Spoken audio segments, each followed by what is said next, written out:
Nanda Thera.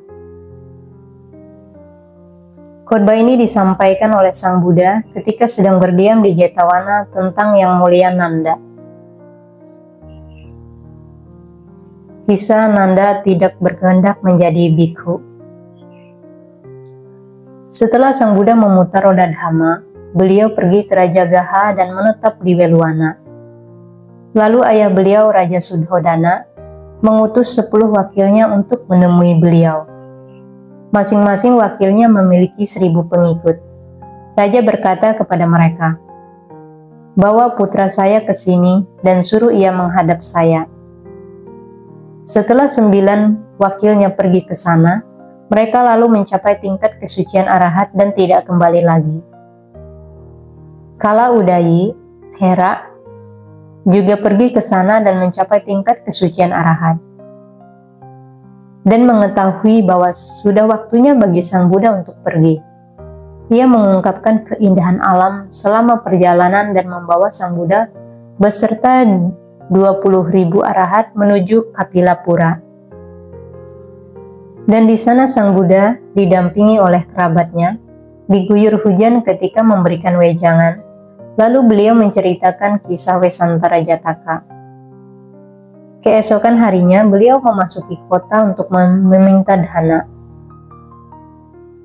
Dengan penyampaian bait tersebut, seseorang hendaknya membebaskan dirinya sendiri dan tidak hidup dalam kelengahan.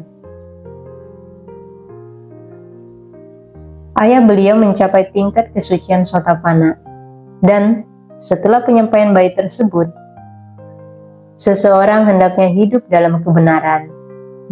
Mahapajapati mencapai tingkat kesucian Sotapanna, dan ayah beliau mencapai tingkat kesucian Sakadagami. Tatkala waktu makan hampir selesai, atas permintaan dari penghormatan yang diberikan oleh Ibu Rahula, beliau menceritakan kisah Canda Kinara Jataka. Keesokan harinya, saat persiapan upacara pemandian Pangeran Nanda, peresmian rumah dan pesta pernikahan, Sang Buddha memasuki rumah tersebut untuk menerima dana makanan. Beliau meletakkan patah di tangan Pangeran Nanda dan mendoakannya semoga dilimpahi berkah. Kemudian beliau bangkit dari tempat duduk dan pergi tanpa mengambil kembali patah itu dari Pangeran Nanda. Karena merasa sungkan dengan Sang Tathagata, Pangeran Nanda tidak berani mengatakan, "Bhante, terimalah kembali patah Anda." Ia malah berpikir, beliau akan mengambil patah di ujung atas tangga. Namun Sang Buddha tidak mengambil patah di sana. Nanda berpikir, beliau akan mengambil patah di ujung bawah tangga.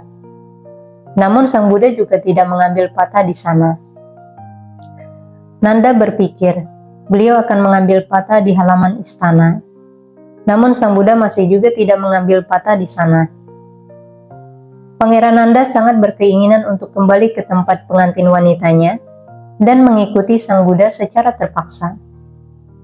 Dikarenakan rasa hormatnya kepada Sang Buddha, ia tidak berani mengatakan, "Mohon terimalah patah Anda." Ia pun terus mengikuti Sang Buddha sambil berpikir, beliau akan mengambil patah di sini, beliau akan mengambil patah di sini, beliau akan mengambil patah di sini.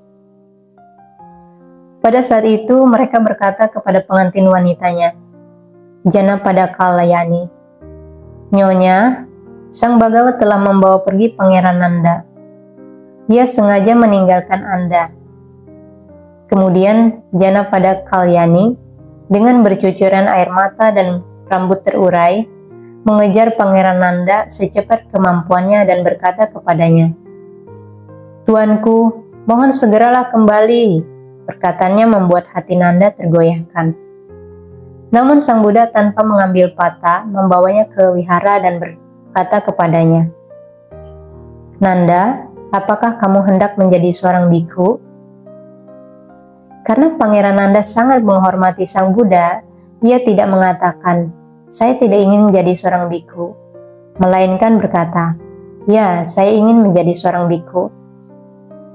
Sang Buddha berkata, "Baiklah kalau begitu, tabiskanlah Nanda." Maka pada hari ketiga setelah Sang Buddha tiba di Kapilapura, beliau mentahbiskan Nanda menjadi seorang biku. Pada hari ketujuh, Ibunda Rahula menghiasi Pangeran Rahula dan mengutusnya ke tempat Sang Bagawa. Berkata, "Putraku tersayang, pergilah melihat biku ini. Ia memiliki 20.000 biku pengikut, memiliki tubuh warna-warni keemasan, memiliki kerupawanan bagaikan Mahabrahma. Biku ini adalah ayahmu. Ia menyimpan banyak kekayaan. Sejak ia melakukan pelepasan agung, ia tidak pernah lagi melihatnya. Mintalah segala warisan yang ia miliki kepada dirimu dengan berkata, 'Ayah tersayang, saya adalah sang pangeran, dan setelah dilakukan upacara pemandian, saya akan menjadi penguasa dunia. Saya memerlukan harta kekayaan. Berikanlah saya kekayaan.' Seorang anak lelaki pasti mewarisi harta yang dimiliki oleh ayahnya." Kemudian Pangeran Rahula pergi menemui Sang Bagawa. Saat ia melihat beliau, ia memiliki kehangatan cinta kasih terhadap ayahnya, dan hatinya berbahagia karena beliau. Dan ia berkata, "Pertapa Gotama, betapa bahagianya bertemu Anda." Dan ia pun menceritakan tentang identitas dirinya. Tatkala Sang Bagawa telah selesai bersantap, beliau mengucapkan terima kasih, bangkit dari tempat duduk dan pergi. Pangeran Rahula mengikuti jejak kaki Sang Bagawa, berkata, "Pertapa Gotama, berikanlah harta warisan kepada saya. Pertapa Gotama, berikanlah harta warisan kepada saya."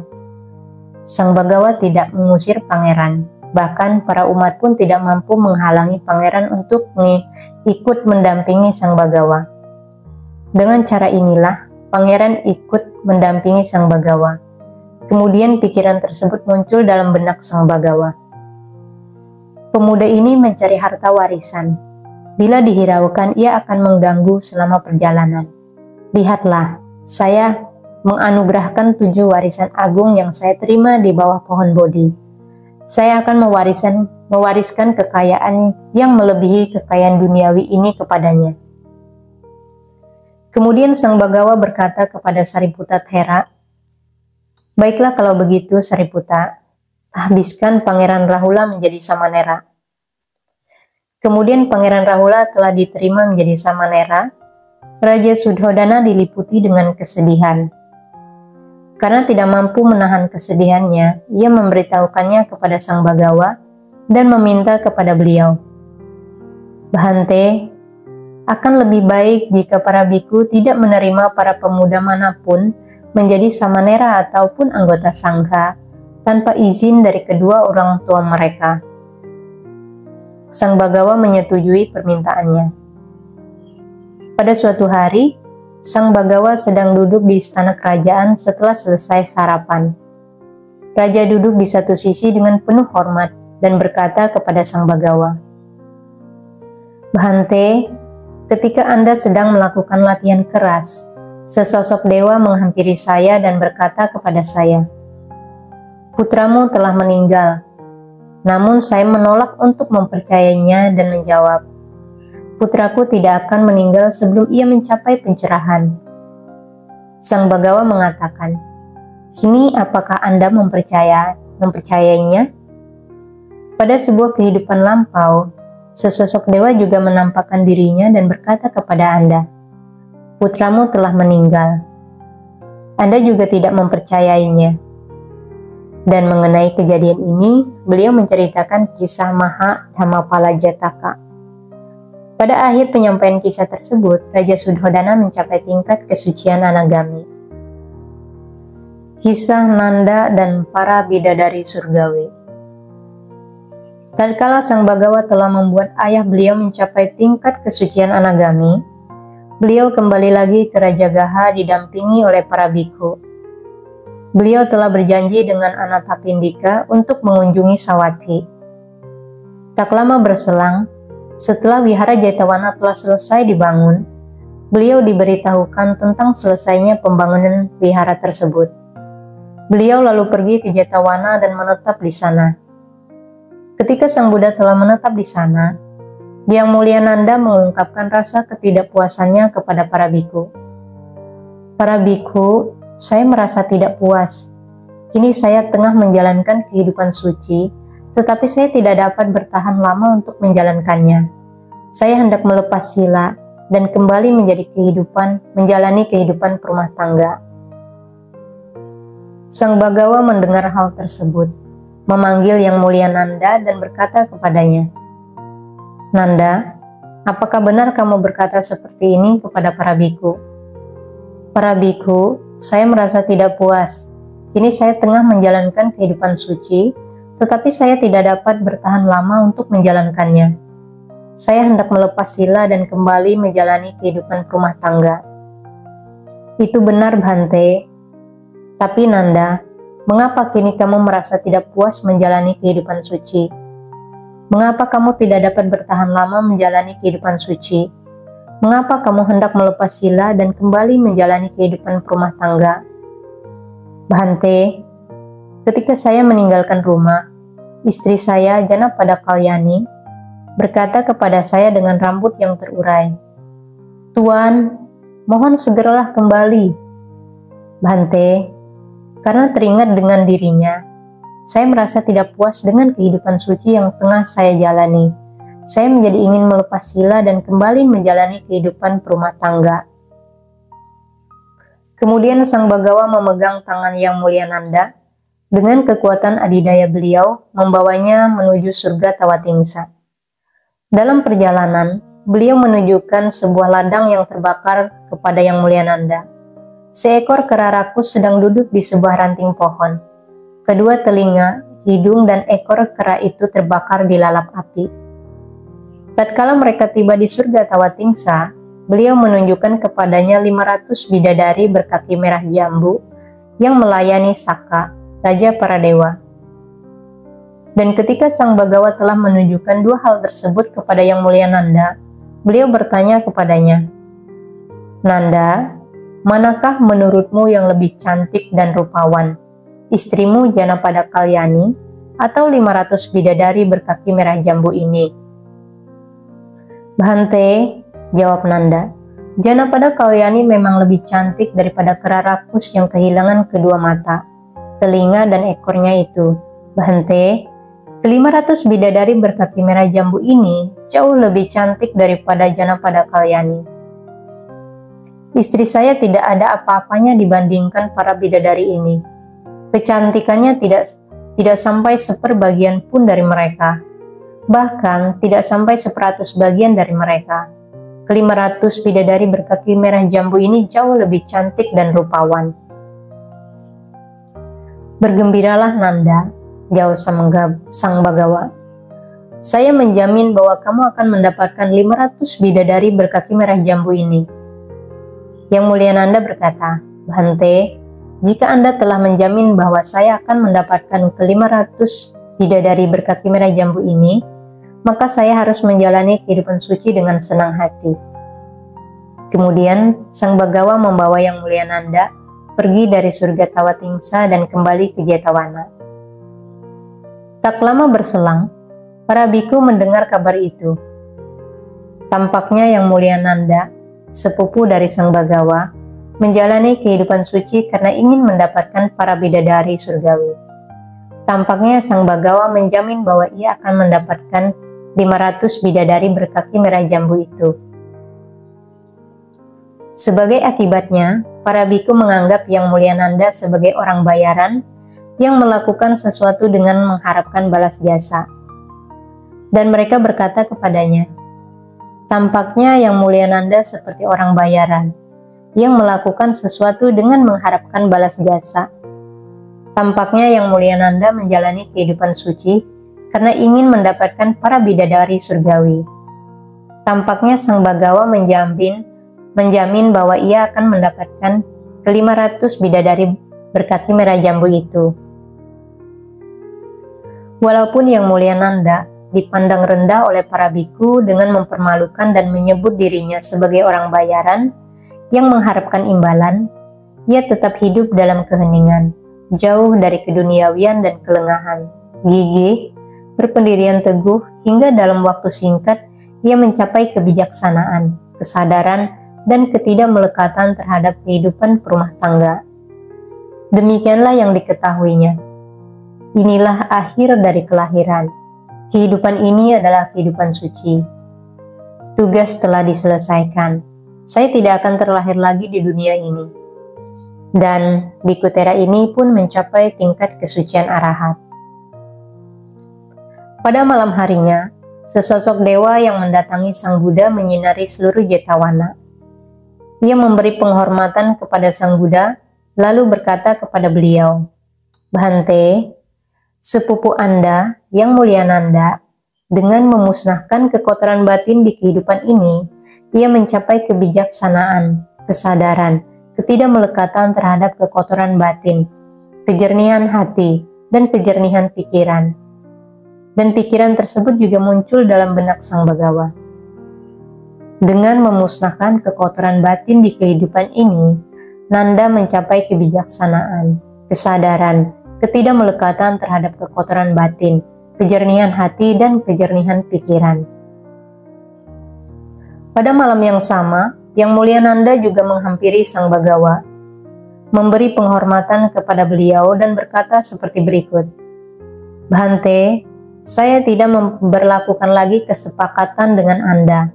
Ketika Anda menjamin bahwa saya akan mendapatkan 500 bidadari berkaki merah jambu itu." Sang Bagawa menjawab, "Nanda, saya telah mengetahui dan melihat dengan pikiran sendiri bahwa dengan memusnahkan kekotoran batin di kehidupan ini, Nanda, kamu akan mencapai kebijaksanaan, kesadaran, ketidakmelekatan terhadap kekotoran batin, kejernihan hati, dan kejernihan pikiran. Sama halnya dengan yang telah diberitahukan kepada saya oleh sesosok dewa. Dengan memusnahkan kekotoran batin di kehidupan ini, Nanda mencapai kebijaksanaan, kesadaran, ketidakmelekatan terhadap kekotoran batin, kejernihan hati, dan kejernihan pikiran. Tatkala kamu, Nanda, tidak melekat kepada keduniawian dan pikiran yang terbebas dari kotoran batin, pada waktu itu juga, dengan sendirinya, saya tidak terikat lagi dengan kesepakatan kita." Kemudian Sang Bagawa menyadari betapa pentingnya masalah ini. Beliau lalu bersabda sebagai berikut, "Ia yang telah melewati lumpur dan menghancurkan benih nafsu keinginan, ia yang telah melenyapkan kegelapan batin, bagaikan seorang lelaki yang tidak goyah baik dalam kebahagiaan maupun penderitaan." Suatu hari, para biku menghampiri Yang Mulia Nanda dan bertanya kepadanya, "Biku Nanda, sebelumnya Anda berkata, saya merasa tidak puas. Apakah sekarang Anda masih seperti itu?" Para biku, betapa tidak bijaksana bila saya hendak menjalani kehidupan rumah tangga. Tatkala para biku mendengar jawabannya, mereka berkata, "Yang Mulia Nanda berkata bohong. Dulu ia berkata, saya merasa tidak puas, tetapi kini ia malah berkata, betapa tidak bijaksana bila saya hendak menjalani kehidupan rumah tangga." Dan mereka pun dengan segera mengadukan hal tersebut kepada Sang Bagawa. Sang Bagawa menjawab, "Wahai para biku, dulu kepribadian Nanda bagaikan rumah beratap jerami, tetapi kepribadiannya kini telah menjadi sebuah rumah yang beratap kuat. Sejak hari saat ia melihat para bidadari surgawi, ia menjadi berupaya keras untuk mencapai tujuan kebikuan, dan kini ia telah berhasil meraihnya." Setelah berkata demikian, beliau mengucapkan bait-bait berikut. "Bagaikan hujan yang menembus sebuah rumah beratap jerami, demikianlah nafsu keinginan menembus pikiran yang tidak terlatih dengan baik. Bagaikan hujan yang gagal menembus sebuah rumah beratap kuat, demikianlah nafsu keinginan gagal menembus pikiran yang terlatih dengan baik." Para biku mulai membicarakan kejadian tersebut di Dhammasala. "Para biku, para Buddha sungguh luar biasa. Yang Mulia Nanda menjadi tidak puas dengan kehidupan suci dikarenakan oleh Janapada Kalyani. Namun sang Buddha menggunakan para bidadari sebagai pemikatnya, sehingga ia menjadi bersikap patuh. Sang Buddha masuk ke dalam Dhammasala dan bertanya kepada mereka, "Wahai para biku, apa yang sedang kalian bicarakan?" Ketika mereka memberitahu hal itu, beliau berkata, "Wahai para biku, bukan hanya kali ini saja Nanda telah menjadi patuh dikarenakan terpikat dengan lawan jenisnya. Ini juga pernah terjadi pada sebuah kehidupan lampaunya." Setelah berkata demikian, beliau menceritakan kisah masa lampau berikut ini. Kisah masa lampau Kapata dan sang keledai. Dahulu kala, ketika Brahmadatta memerintah di Benares, seorang saudagar bernama Kapata menetap di Benares. Kapata memiliki seekor keledai yang ia gunakan untuk mengangkut barang-barang muatannya. Dan setiap hari, ia melakukan perjalanan sejauh 7 yojana. Suatu saat, Kapata menaruh barang muatan di atas keledainya dan membawanya pergi ke Takasila. Tatkala ia sedang sibuk menyusun barang-barang, ia melepas keledainya. Ketika keledai itu berjalan hingga ke sebuah tepi selokan, ia melihat keledai betina dan pergi menghampirinya. Keledai betina menyapanya dan berkata kepadanya, "Dari mana kamu berasal?" "Dari Benares." "Untuk tujuan apa kamu bertugas?" "Untuk tujuan dagang." "Seberapa besar muatan yang kamu angkut?" "Sebuah muatan yang besar." "Berapa yojana jauhnya kamu melakukan perjalanan dengan mengangkut barang muatan seperti itu?" 7 yojana. "Di berbagai tempat yang kamu kunjungi, adakah orang yang membersihkan kaki dan punggungmu?" "Tidak."